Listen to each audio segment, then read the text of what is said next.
The 4th of July is a time for celebrating independence, but for veterans with PTSD, it can pose a challenge. News 4's Jacqueline Lambert shares tips from a VA psychologist on how to handle it.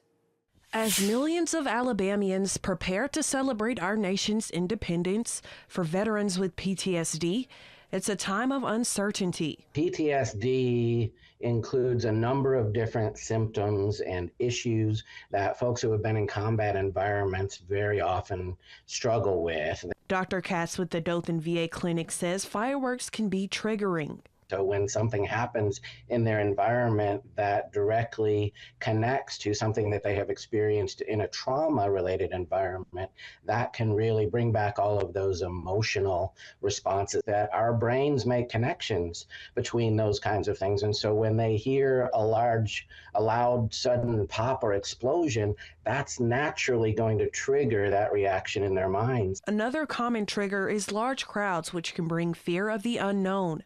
For veterans, planning ahead with items like noise-canceling headphones is the best way to mitigate the impact of these triggers. Most importantly, work on self-care. Make sure that they're sleeping well, breathing techniques. We talk about all kinds of ways of calming yourself with your own breathing.